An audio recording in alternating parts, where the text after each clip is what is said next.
And that's really like, it started with friends and family. It started with partnering with one developer to invest in real estate developments, and then another, and then another. And, you know, somehow one or two people turned into 50, 60, 70 people on the real estate side. And now we manage like $15 billion of development across the US and Canada. We own over 2,000 rental apartments. And, you know, we're doing stuff with 15 or 20 of the biggest and best real estate family and development organizations in the GTA and in the US. Hey, thanks for being in the REC experience. I'm your host, Jas Takhar, with your girl, Laura Alto Stewart. Hey, Jazzy, how's it going? I'm good, girl. What's going on? Well, not much. I think there's more going on with you. Well, going away. You're going away. My wife and kids are in Norway right now. Haven't seen them for 7-8 days, coming up to 8 days now. So I fly out in a few hours. Going to go spend 4 days in Norway with them. And then all four of us are going to see some family in Barcelona as well. I think it's about time that you took a vacation. Yeah, it's about time. Yeah, it's been 8 months or so. You know, I tell people all the time, right? We were all in a media squad meeting just before this, speaking to the sales team a little earlier than that, and saying that it's hard because this is my third child, like this business and the podcast and the team, and it's hard leaving, but we're gonna be all right without you. It's probably the best I've ever felt leaving on vacation, because we have so many pieces that help us, and so many people right now in the right places, including yourself, including Clem and Steven and Spence and Alla and Shem, you know, myself and Simeon are, this is one of the, like, there's 2 years ago, we both went away at the same time. So he's in Greece right now. You're going away in a few days. Where are you heading? I'm heading to Niagara-on-the-Lake, so not quite as interesting, but we're taking Rudy with us this time. That's going to be fun. Yeah, my little dog gets to come. Have you taken him before? He's like come to the cottage and stuff, but we've never taken him away to stay. Because we usually go, Europe. You're not staying in a hotel. No, an Airbnb that allows pets. And then you literally got to search, does it allow pets? Yeah. Cool. Yeah, so he's going to come with us, a little road trip for the fam. You said Niagara-on-the-Lake, so I have a feeling there's going to be some wine. There might be a little bit of wine involved. Are you guys checking out like a specific winery, or just going to? I don't know. I don't usually plan any of the trips, so I just show up. That's all John. He handles all that, and he kind of he so plans it all. I'll see what happens. I don't know. Next podcast recording, I'll let you guys know what I did. This podcast recording had to be one of our favorites. I had a blast. Simeon joined me as well. I point to the chair there. He was sitting there.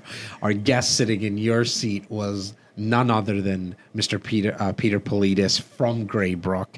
And for the guys who are watching and gals that are listening that don't know Greybrook, they are by far the number one outfit and firm in the country when it comes to data from a real estate perspective, as well as just having their finger on the pulse. They are the go-to people when developers need financing and help with financing. And they partner up essentially with developers and allow regular investors like us to partner with developers. Well, and the great thing is obviously you can invest with them using your cash, but more specifically, you can use your RSPs, which, obviously when people think about investing in real estate, they don't think that that's money and capital that they can use to invest. So in this circumstance, you can. Exactly. We're not talking like you, as a first-time home buyer, using it for your down payment. Like, if you have funds in your RSP, you can use that capital and invest into real estate. Yeah, so this podcast, they go into how you can do that, what types of projects they have. Most importantly, though, what I thought was so great was really the synergies between their team and our team here. They have run a bigger outfit than we do, but just partnerships and the struggles and the fun that those guys have, the owners there, just like you guys, right? Yeah, and Peter has a couple of partners, Sasha as well as Elias. A lot of our viewers and listeners, it's funny because because I was doing Instagram stories and Facebook stories, and I got hit up like by 14, 15 people like, oh my God, when's that one coming out with Peter? Like, because Greybrook is known, like their reputation speaks for itself. Yeah, definitely. Even the returns that Peter spoke about, so conservative. I have a lot of family and friends who have invested with them as well, and they've seen much higher than some of the returns quoted. But Peter just being Peter and Sasha being Sasha, they're they like to be conservative very about it. conservative, have their finger on the pulse on what's happening. So as always, make sure that you leave us a comment, guys. Let us know what you thought about the episode. Alto, you enjoy your vacation. Thank you. You enjoy yours as well. I will. I definitely will. My boys, I've been WhatsApp videoing them, and they're excited to see Daddy. Oh, I'm sure they are. I cannot wait to see their and maul them when I see those two little guys. To you, the viewers and the listeners, thanks as always. If you have not subscribed yet, and or shared and or let your friends and family know that this is the best podcast of all time, make sure you do that. Subscribe if you're watching on YouTube. Follow us if you're listening on iTunes or Spotify or any other podcast platform. As always, have yourself a safe week, and we'll talk to you and see you soon. Enjoy, guys. REC Experience presents Real Estate, Entrepreneurship, Leadership with your host, Jas Takhar. The REC Experience podcast is now on air. So excited to have our guest here today. Myself and my partner, Simeon. We've been running in the same circles with this gentleman for coming up to almost a decade. And you two might have even known each other even longer than that. And from afar, I have to say I've been really impressed, not only with yourself, but the way that you run your organization, from how, like, your office space. The first time I went in there, I was wowed. And I like to think we have a nice office space, but walking into yours, and just how tight-knit your organization is run, I essentially, at least from the outside, right? Getting into with what I do here and with what Simeon does, we get to talk to a lot of entrepreneurs and business people. You never really know how it is on the inside, but from the outside, just it's so tightly run. The branding, the team, like the professionalism. Then to talk about what you guys offer as investments, it is second to none. I tell all my clients, we have a lot of mutual clients that we deal with as well. Obviously, I'm sitting here with Peter Politis from Greybrook Capital. How you doing, my man? Good. How are you? I'm good. That was a long intro. It was, but I really Jas wanted loves to. you, bro. I really Jas loves you, bro. Listen, I appreciate it. It's very simple. We have nice offices because we don't let anybody go home. I love that. We're starting to grow that. We live there. Yeah, I know. You can tell. Might as well make it comfy. That's right. But even to that point, just walking in the office, everyone's just so nice, man. Like big smiles on their face. Like I get it. Like you guys keep, they work hard. You can tell, but obviously with something you're doing there, it's a lot of fun. I think everyone really likes what we do and how we do it and who we do it with for the most part. And I think that it's not fun if you don't like what you do every day. It doesn't matter if you're good at it or if they pay you well or not. At some point, it's just if you're not having fun every day, you just can't do it. And I tell everyone, like, just find whatever you enjoy doing. You can make $1 billion in anything. You can be $1 billion janitor. I have a great story of a guy that I know, and you probably know him well. And he was growing up, and he's like, when I was growing up, I wanted to be three things. I wanted to be a hockey player, but I wasn't good enough to be a hockey player. I wanted to be a lawyer, but I wasn't smart enough to be a lawyer. I know precisely. Or I wanted to be a garbage man. man. Yeah. And then he sold his business for like $400 million of garbage recycling. Right? No, real life. Like real life. Real life. that's crazy. Picking up cans at DCC, my man. Yeah. This isn't a joke. And one of the nicest guys you'll ever meet, ever. So, I mean, there's definitely some truth into living your passion, right? I guess maybe like that was somewhat of his passion, and he got to sell it for how much? I think he's living proof that you can make anything you want out of anything. You can monetize as long as you enjoy what you're doing. That's right. Peter, I'm into comics, man. Definitely like the Marvels and the Incredible Hulks and the Iron Man. So I love origin stories, right? I love how people started and what it's taken to get where you are. But take us back a little bit. Like, who are you? What have you like? What when did you start building out the business? Talk to us a little bit about that. Yeah, I mean, I've been doing this for 15 years now, which when you say it out loud sounds like a long time. I don't know where the time's gone. Did you start when you were 18? I started when I was 21 years old. I have two partners in the business. Their names are Sasha Chichus and Elias Van Vackus. Elias founded a company called TLC Vision that did laser eye surgery. Okay. Like Tiger Woods' eyes and Vince Carter's eyes, and they were like LASIK centers. And he essentially brought me on board to like help manage some of his money and some of the investments that he made. And one of the investments he made was in a real estate development. And I said, this is really great. We should do more of this. Not exactly how you did it, but we should do more of this stuff. And, in Elias fashion, if anyone knows him, he's like, that's great. Go for it. I was like, oh, okay. I was just telling you to do it. I mean, I have very little marketable skills, but I should have no problem doing this.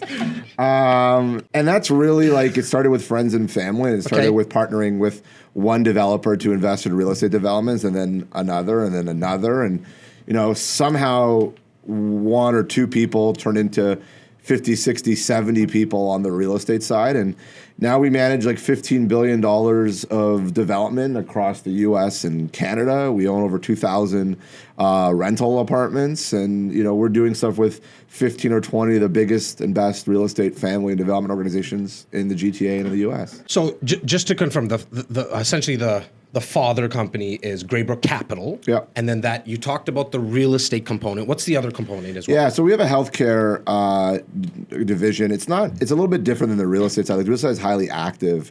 On the healthcare side, it's really we invest the proprietary capital of the three partners. Okay. And we kind of focus on one or two businesses for a long period of time. We actually, after 7 years of founding a company in our healthcare stuff's all in the U.S., we took a company public on the Toronto Stock Exchange that does depression treatment clinics in the U.S. called Greybrook TMS. So we had one clinic for 3 years trying to grow and understand the business. And then over the last 4 years, we've ramped it up. We've got over 80 clinics in the U.S. up and down the Eastern Seaboard. And we'll have over 100 by the end of this year. And next year we're hoping to move from the Toronto Stock Exchange down to the NASDAQ. So that's crazy. Yeah. Congratulations on all the success to you and your partner. But think of that.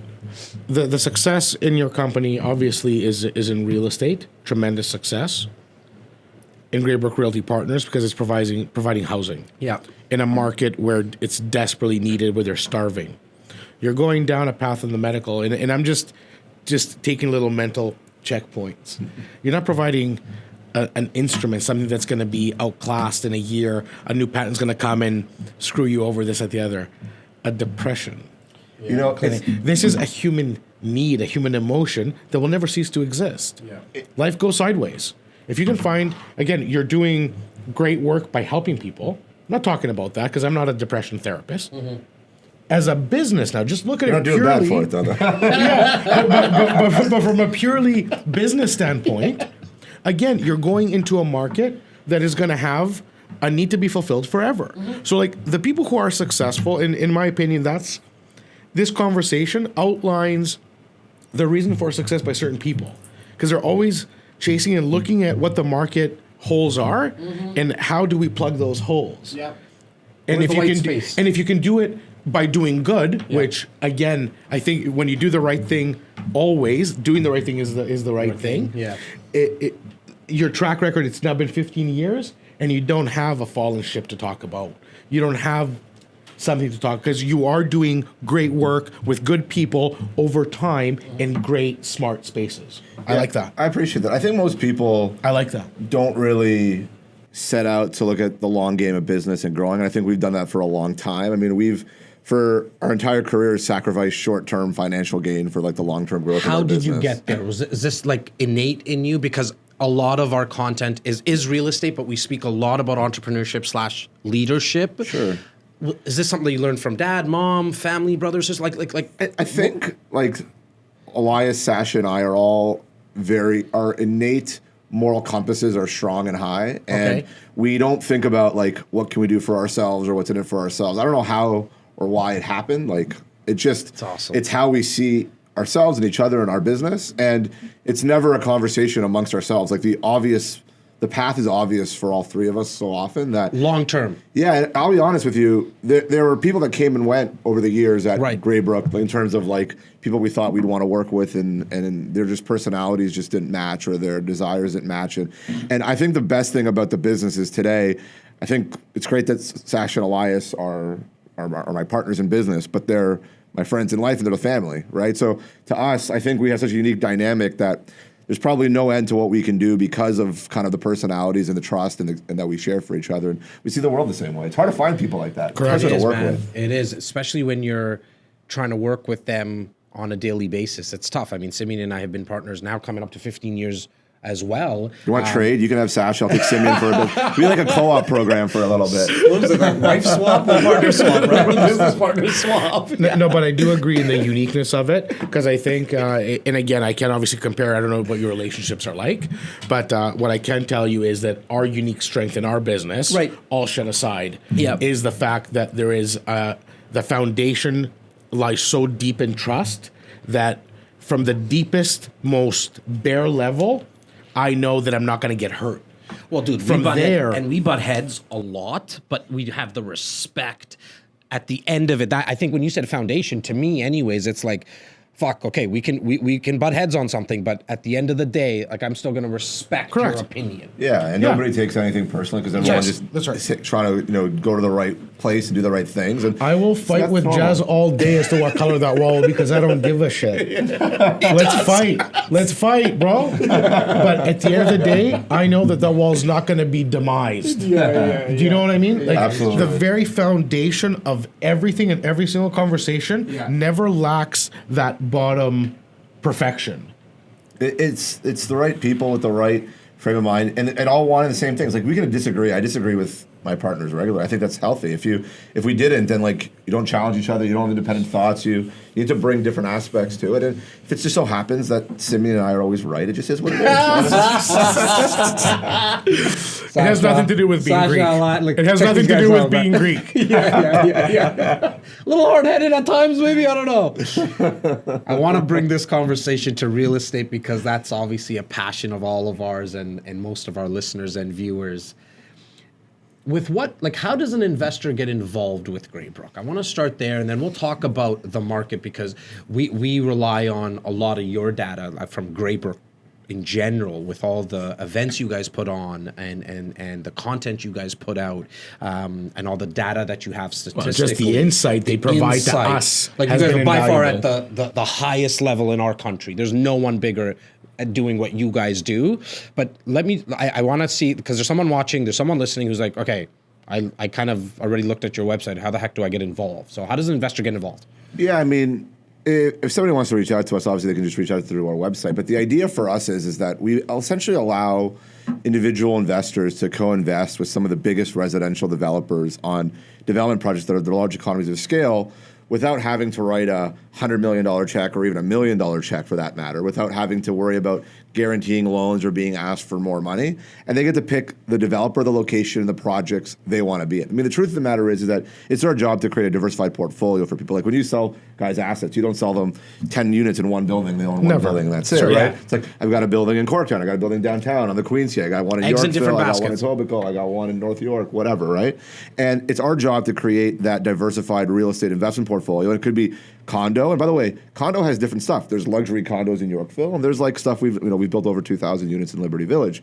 And then you have stuff like housing in Oshawa, and you have homes in Fergus or townhouses in Markham, and we create diversified stuff. We even do stuff in the U.S. We have 4 million square feet of purpose-built rental that we're building in the U.S. in South Florida, in Miami, Fort Lauderdale.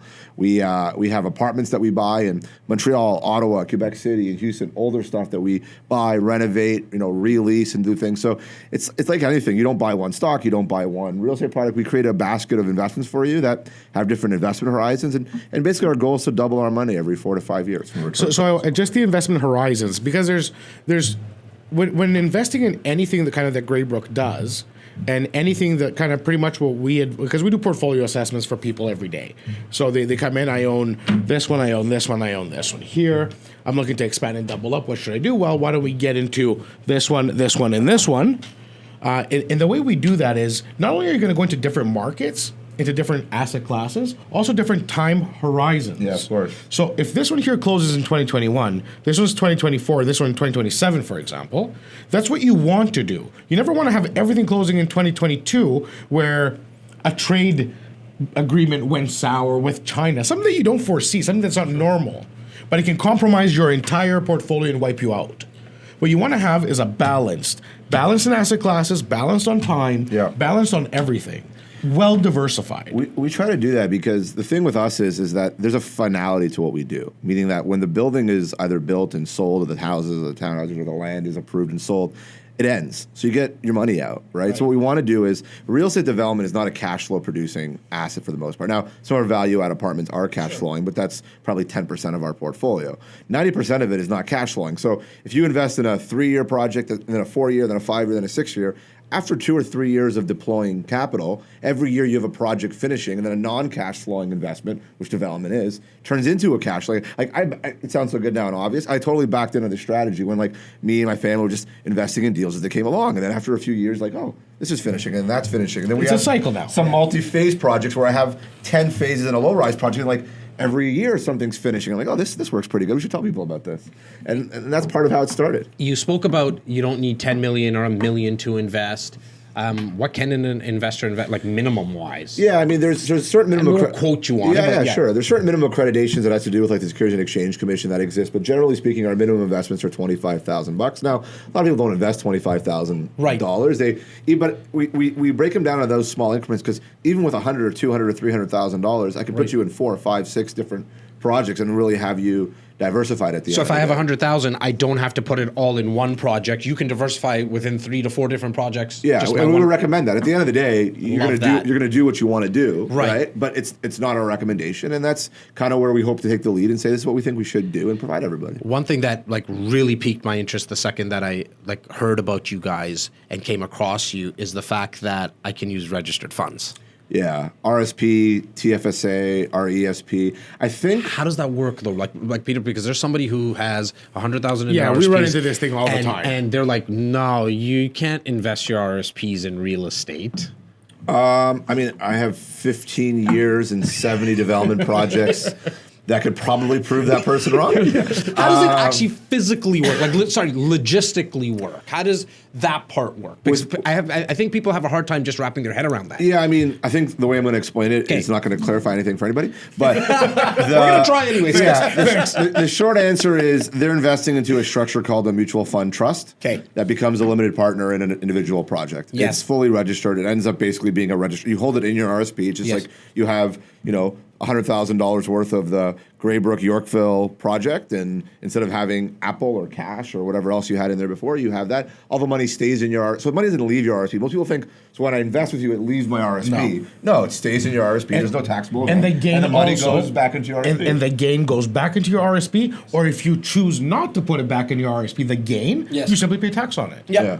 But it stays within your RSP, and these are the biggest misconceptions, in my opinion, that people have. And really, I mean, listen, we have 7,000 active investors in over 30 countries. We report. Say that again, buddy, because that's a lot. I want to make sure people caught that. We have 7,000 active investors in over 30 countries. We report in 4 or 5 different languages. We've got offices in Israel. We're building an office in Vancouver as we speak right now. It's why we bring these guys on, guys, just so you understand. Continue. I think that it's important that when you're investing in anything, taking a really global understanding of what you're investing in, relative points. If someone says to me, housing in Toronto is really expensive, I'm like, yeah, I guess it is. Have you been to Manhattan? Have you been to Hong Kong? Have you been to Singapore? Someone in Saskatoon is like, Toronto real estate's crazy. Okay, well, it's all about relative points and relative value. But I mean, we've been saying it for a long time. Toronto's turning into an international world-class city. I can tell you, the big thing for me was probably 5 years ago or 6 years ago. We saw a ton of international money starting to come into the city from an investment standpoint. And why was that? In your opinion? I think it's actually something very simple. It's not that Toronto wasn't good and growing before. I think that there wasn't an ability for some of these really big organizations to deploy an amount of money in this city that made it worth their while, right? 15 years ago, we did a development at the corner of Yorkville and Bay. Okay. And we needed $6 million to do the entire development in cash. you tell Blackstone to invest $6 million. I mean, they were like, what are you talking about? You need 10,000 of those things to make it worthwhile, right? Worthwhile, yeah. But today, that's like $60 million of cash. And you can now deploy 2, 3, 4, 5, and now it starts becoming worth someone's time to cover it and do it and invest in it. And I think to quote your partner, Sasha was here probably about 6 months or a year ago. Yeah, about a year ago. We had done a live event here. Yeah. And he described to our audience that it was a sold out event. It was here at the office. And he described to the audience how Toronto has actually become an asset class, finally, describing exactly that, where somebody can say, oh, we're a fund in the United States or in the United Emirates, or it doesn't matter where. We're a fund, we have 500 million, we have $1 billion, we can deploy 250 in Toronto, 250 in New York, whatever the case may be. Where before that wasn't happening. It was very hard to deploy that amount of money up until the last 5 years. And it's actually now exponentially grown. I remember we had a development site that we just sold. We bought it 4 years ago for $18 million. We got it approved, and we sold it for $75 million. Where was this exactly? Like downtown? It was downtown. Okay, downtown sorry. Toronto. And we sold it for $75 million. And I'm thinking to myself, when we bought it 4 years ago for $18 million, I was like, that's a pretty good deal. It wasn't like, oh my God, we stole this thing. I was like, okay, that's solid location, solid piece of land, great job. And to say that that is now $75 million, like that. The amount you couldn't have even forecasted that. Like, you know what I mean? Like, I mean, if anyone forecasted that, they would have been just super. If that was your business plan for it to have to go from 18 to 75 to work, like you're a wacko. You're actually a wacko. You're a sociopath. Yeah.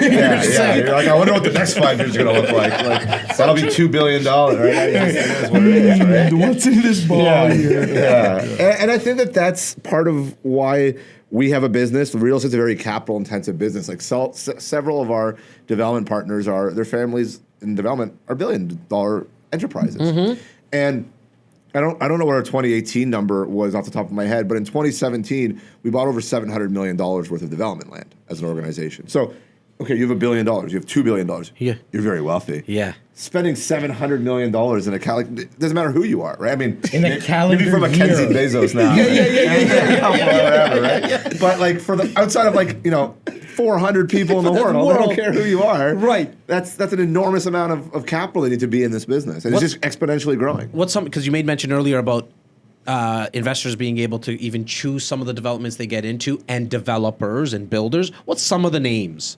Yeah, I mean, we have active partnerships with Tribute Communities, Fernbrook Homes, Citizen, Empire, Treasure Hill, Fieldgate, the Sorbara family. I'm on the spot now. I'm going to miss people. They're going to get upset. It's the okay. Kerbal family. Check the website. Don't worry. Yeah. I mean, Diamond Corp. I mean, the truth of the matter is Big that names. we've been so fortunate. It's not just that they're good at development. They're actually all good people, right? Like we somehow were fortunate enough to be in a position where today we choose our partners and our partners choose us, because none of those guys need us to be in business, right? It's like a partnership of mutual respect and enjoying working with each other. And frankly, today, the people that we have in our life, I wouldn't trade any of them, right? Like we're not really even taking on new partners. There's probably one or two organizations that we would consider working with, that they have similar business strategies and values, and maybe at one point we'll do something with them. But the people that we have today are just good people, and that's the hardest thing. Like you have 10 and 15 years of history working with these people. It's awesome. I'm gonna put you on the spot a little bit, buddy. What's kind of your forecast for the next couple of years in Toronto? In what sense? Real estate perspective, values, growth, and values. Because from an investor's perspective, what we hear a lot on a daily basis, and I know you and your outfit does as well, is this is not going to last. This average price per square foot downtown Toronto of $1,200. This can't last. It's going the bubble's going to burst. Where you're sitting, I mean, from your seat, you're seeing a lot. You're speaking with a lot of developers. You're seeing where the money is moving, right? What's kind of your thoughts on what the bubble bursting? I'm gonna answer it a couple different ways. Okay. I've probably heard that my entire career. Yeah. 300 Straight up. Condos cannot be more than $365 a square foot. Is that kind of when it was about 15 years ago? I'm trying to okay. So we started. We were selling stuff at $300, $295 a foot. And Downtown Toronto. And yes. we were like $300 a foot. We are geniuses. Look at us go. $300 a foot. And they're like, that's in Canadian dollars. So that was like 11 cents American, right? Like, and we were like, how could we possibly sell condos for more than this? And then when it hit 500, it's like, that's it. we're all crazy. This is all. I mean, the truth of the matter is that Toronto specifically is driven by so many things, and if we had vacancy rates increasing, if we didn't have immigration coming in, if we didn't actually have a need for housing, you can call it high rise, you can call it low rise, and I have theories or beliefs on both. You are going to run into an issue where at some point just flat affordability becomes an issue. Right. Manhattan sells, and now they're a little slow the last year or two, but they sell 4,000 condos in a year. We sell 25,000 condos in a year.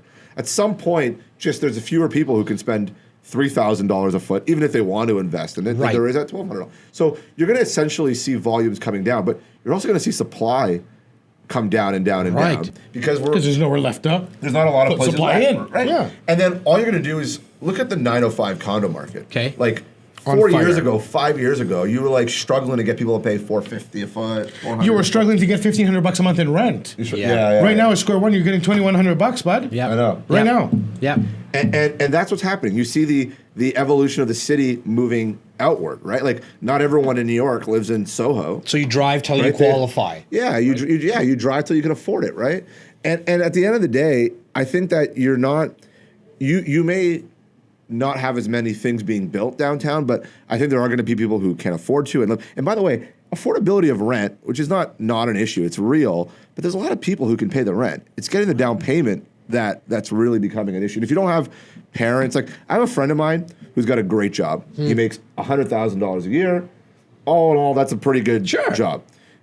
He sits there and he pays his rent and he pays his car and he pays his whatever. And turns out he wants to go out and eat once in a while and whatever. It's the What a same- concept. I don't know that I can ever afford to own anything because my saving rate is so tough, and I'm okay renting. By the way, go in Europe, go in every other major city. Owning real estate is not like a God-given right. People, like, at the beginning of my career, someone could have a 4-bedroom, 3-bath house in Toronto, something was wrong. Like, if we can't afford that, society doesn't work anymore. Right. Like, But I think that's also kind of the wake-up call and the harsh reality of becoming a world-class city. I am so sorry to tell you, but when I moved to the city in the year 2000, that's when I moved to Toronto. When I moved here, and the city that Toronto is exactly 19 years later, almost 20 years later, are two very different cities. Sure. Not almost nobody that lived in Toronto then lives in Toronto now. And that's not just because of affordability. It's because of evolution of a family. It's because of evolution of work. I am so sorry, working as a bartender, you may not be able to afford to live at Dundas Square anymore, bro. I'm so I know some sorry. bartenders who have like 3 condos. I mean, got a bartender in the right place. Yes. No, but I'm saying but when the technology sector is on fire, growing faster than San Fran. We had more new tech jobs. Like I think it was like 80% more than Silicon Valley this year. Peter, I was huge. I love that I was stat. talking to Asador. Yeah. Asador, he's the president and CEO of AKA Media. Excellent guy. Yep. Been in business 2 decades plus. Him and his partner Matthew Myers. I was speaking to them, and we're talking about the Well, where Tridel is and Allied and everybody else. Phenomenal development, right up front in Spadina. I just said, how do you feel about this? Because I know they were looking at potentially some growth and whatever the case may be. He goes, this is the worst news that could have happened to me. I said, why? He goes, do you know what I'm going to be paying for talent? Yep. The average graduate coming out of Waterloo Yep. that is a programmer, like the brainiacs, the guys who write the code techies. for us to be on the apps. Yeah. That's what he does for a living. Yep. He's going to be paying these guys $1.80 out of school. They don't know their head from their ass. Straight up. And they want to live in Toronto. But they will live in Toronto. sure. They will afford As the rent in rent. Toronto because he is displacing. So when the storefront with the apartment upstairs that you were paying, that I used to pay $1,000 for, becomes a high rise, and I'm paying $3,000. Guess who's paying it? Not me. Yeah. I'm a bartender. Yeah. I work down the street at the pub, I'm having fun. Nobody. The engineer's who's making $180 a year is gonna split. But that's exactly what happened to some of the manufacturing cities in the U.S., and that's completely different here. Like, our job creation is skilled labor jobs, right? And unlike the U.S., not that the U.S. does this now, but like the statute of, like, give me your poor, huddled masses yearning to breathe. Canadians are like, give me your rich, intelligent, educated. Maybe we'll let you in. And then they all want to move to, like, half of them come to the GTA. For sure. Right? So you have skilled labor force increasing. You have immigration that's generally speaking skilled and financial wherewithal. Right. And half the people move to Toronto. Okay. Comparing Toronto to Edmonton, It's just not that there's anything wrong with Edmonton. It's a beautiful place. It's a lovely city. Not in the middle of It's an apple and February, but orange like in in that other sense. places. But an it's apple night and and orange. day. Yeah, but it's night and day, right? Yeah. It's night. So, the answer going back to your very beginning of where's the real estate market going, Toronto as a city is growing with these kinds of people. I do think that real estate values will continue to go up. And I think that this kind of lull that we've seen in the low-rise market was artificially created. I'm not saying it was bad in the sense that it was moving so quickly that slowing it down was a good thing, but there's real people who have real housing needs who are on the sidelines. When we were doing a development, we bought a development in December of 2007 in Liberty Village. Yep. It had over 1,600 condos, 1.8 million buildable square feet. Perfect timing. What could go wrong? Yeah. 6 months later. Repeat the year one more time. Yeah, December 2007, right? Yeah, I was like, oh my! Like literally, actually, when we bought that site, like this is a true story, and I went there, like a tumbleweed actually did go by in Liberty Village. I'm like, and I remember sitting there being like, no one's ever going to believe this. They're going to making this up. 100%. Go there now. It actually happened. I was like, holy shit! Yeah, right. And for us, we started selling units in the middle of 2008, and then like everything stopped. The world was falling apart. We didn't know if the banks were going to be there. We don't know if we were going to live in underground or whatever was going to happen, right? And all that happened was the real demand that existed in Toronto artificially stopped. It stopped because the world was falling apart. It stopped because we had government intervention. But the people need to live somewhere, and the people want to go somewhere. And it can only last for so long. Yeah, so at some point, all that happened was it was horrible in end of 08 and 09, and sales were slow. And then 2011, we had the most condo sales ever in the history of Toronto.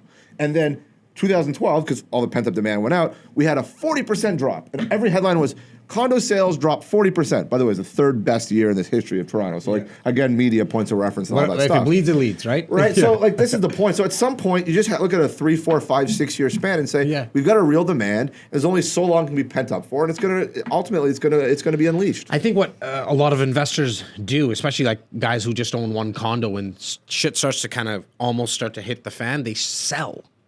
And they get rid of it. You lose if you sell. You're playing the market emotionally. That's do the same You're trying thing to day trade real estate. Yeah, You can't day trade real estate. But that's why in the highs of the stock market, most people buy, and the lows, most people sell, right? That's actually one of the best things probably about our investment structure. It's also kind of one of the risks in a different way in the sense that it's illiquid, meaning it's not like a stock. I can't just sell it on my computer the next day, or I can't call you guys and say, listen, I need you to list my house or my condo for sale the next day, right? Yes. And if you told our investors that they could have taken 75 cents on the dollar in like February 2009, they would have been like, you're the best, Peter. I'll take a 25% haircut. And the funny thing was there's nothing wrong with the land. There's nothing wrong with the air. Nothing fundamentally even changed in Toronto.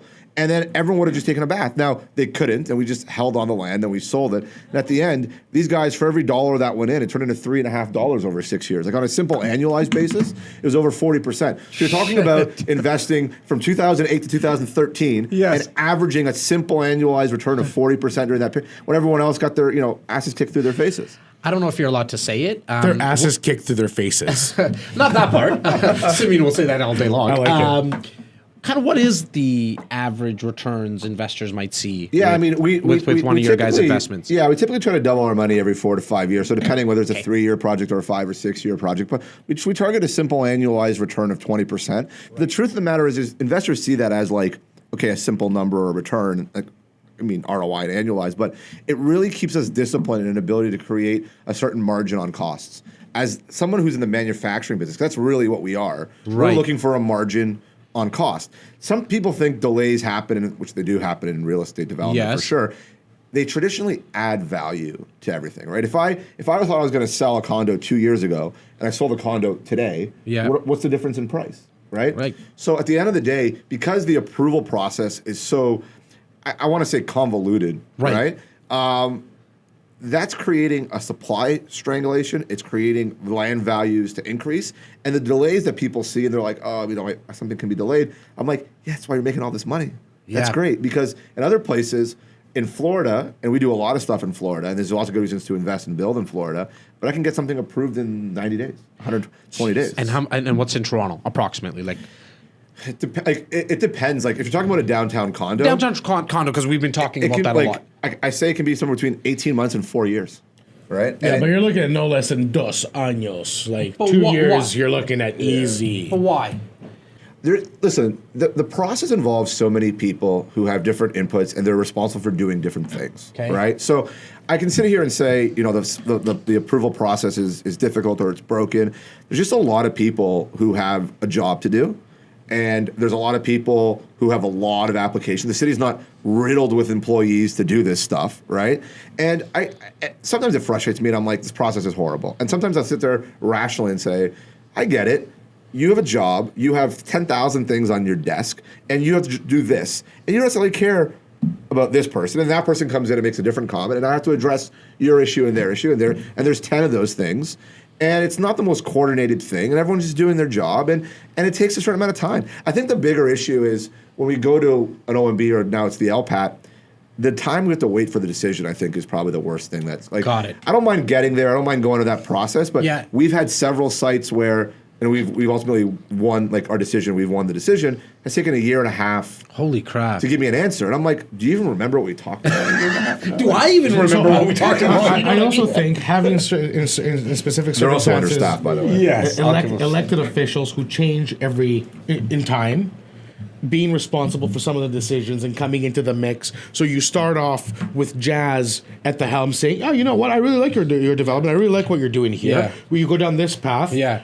By the end of the process, it's Clem now doing it. It's Clem now here, and I can't stand anything you're doing here. I sometimes can't stand what he's doing. But he's well, you just described what's fundamentally wrong with politics, right? They have to run an election every 4 years, and they have to. You're talking about making decisions that are 10 and 15. I don't know if I'm anti-democratic, but like in the development, you're Greek. You have to. You have to. We invented democracy. I think we should play like a royalty or something. We can get out of debt from Germany. I mean, we just solved all of Greece's problems. Don't go. It's going to be a different podcast episode, guys. Things can get heated real quick. Other than a lot of bottles being popped in Miami, what's happening in the real estate world over there, man? Because I know you guys are in there and doing your stuff. You've been there for a while now. Yeah, I think for like the rental market there, Miami has a lot of similar attributes. Like I kind of explained Miami as Toronto like 8, 9, 10 years ago. Okay. Where people, because we go to Miami for the beach, or most people think of it as a vacation standpoint, don't realize how much is going on in the actual city of Miami. Jobs, tech jobs, and Florida is one of the few states that has no state income tax. Right. So everybody makes, top earners make 15% more there than they do everywhere else. So a lot of people. Sorry, when you said jobs, is it more tech? Like tech is the number one there as well. Okay, continue. Tech, finance, insurance, all these companies are moving their headquarters down there. So similar to Toronto then. It's so similar. So you're seeing a lot of people move into the city, and the rents are actually quite similar to Toronto. Vacancy rates the vacancy rates in Toronto might be the lowest in the world, or I don't think. Yeah, what is the vacancy rate down in Miami? It's something like 3%. Nothing, right? Still not much. That's like full. That's like a full occupancy market, right? Here we're competing. Multiple here offers. It's a sickness, right? Here it's a sickness, right?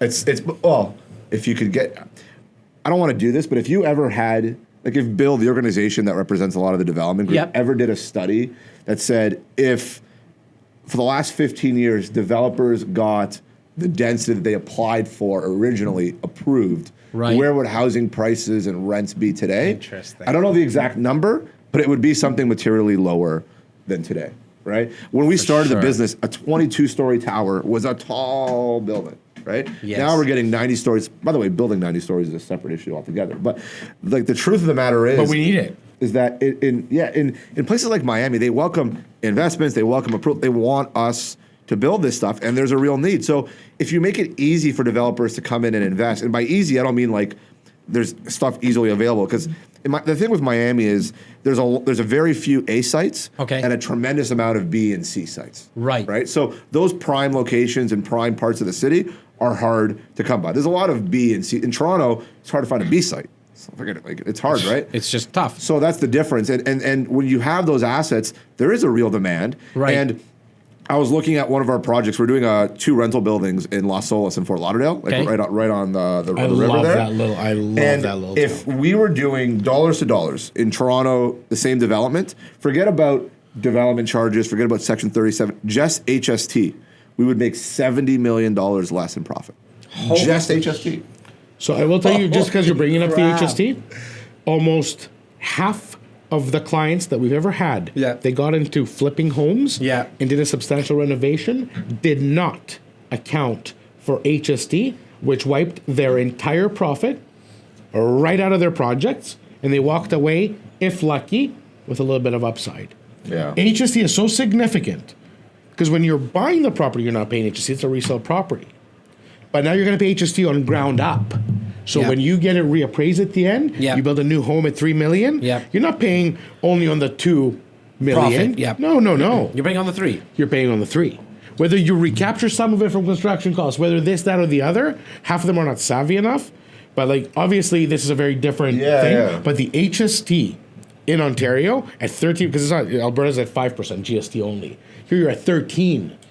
You'd be lucky to make a margin of 10% on any project. The government wipes it guaranteed. You need to be, generally speaking, in real estate today, you need to be much smarter and savvier and forward thinking. Like 10 years ago, it was easy. It just was easier. There was no HST. There was no.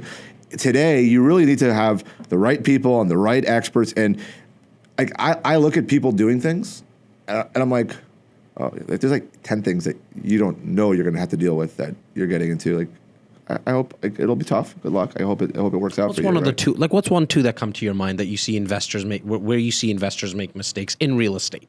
Because it's so easy to make projection assumptions materially move your returns in the sense of like, I'm going to project 6% growth instead of 4%. Like, you can mask so many real things to understand what your margins are and what your financing costs are going to be and your real costs and cost to develop costs. Like, I see people who haven't built something, like real, like qualified developers who haven't built something in 18 months, haven't tendered a project, and I'm looking at their costs. I'm like, that's just not going to be your cost. You're going to get hurt. You're like you're going to be a little bit higher, and you should know that going in. And that's funny. You're talking about they haven't built something in 18 months. Like, that's a long time.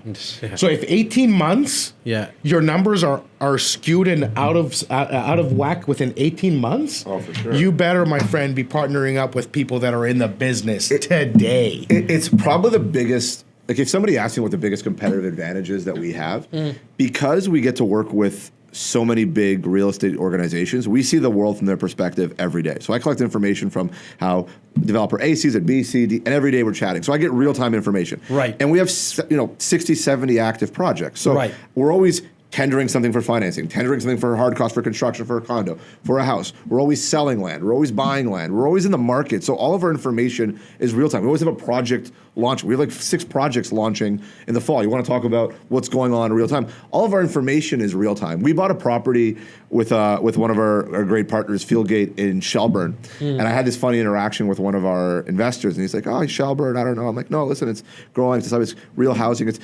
actually the only place at the time when we bought it, it was the only place in the GTA outside of Fergus where you could get a 40-foot house for under $600,000. Now that's no longer the case because that was a few years ago.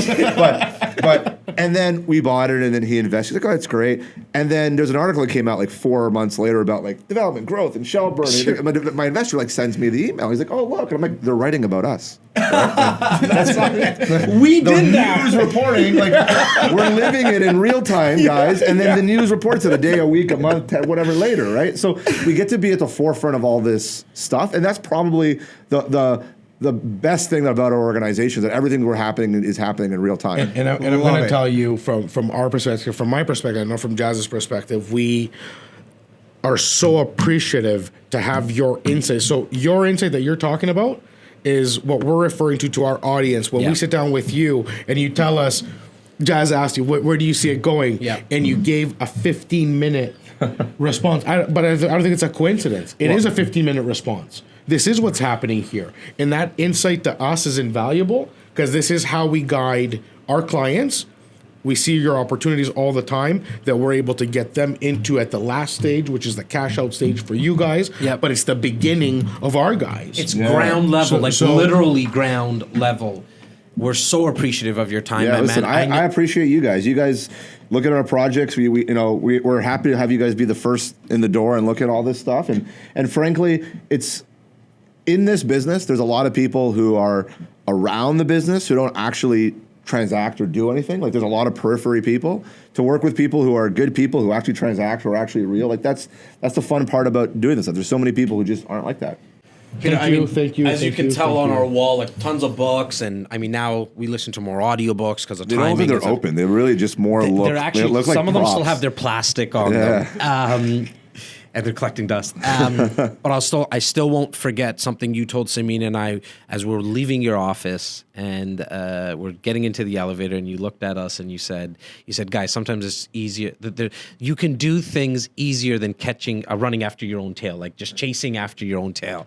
And I really just want to thank you for that, man, because you've always supported us. Not only yourself, but your partners have. And as Simeon mentioned, I just want to thank you for that. It's mutually appreciative, and frankly, it's deserved. You guys deserve the support. Thank you. You Thank earned it. you. As my listeners and viewers know, I like to leave these pod sessions with one tip for them. It could come from the perspective of investing, a lesson that you've learned, a tip that they can take with them. It can come from leadership, entrepreneurship, because you have a huge organization. There's business leaders and business owners who are listening to this. I'm going to start with Simeon because I know I put you on the spot already. So I'm going to start with Simeon. What's that one tip, buddy?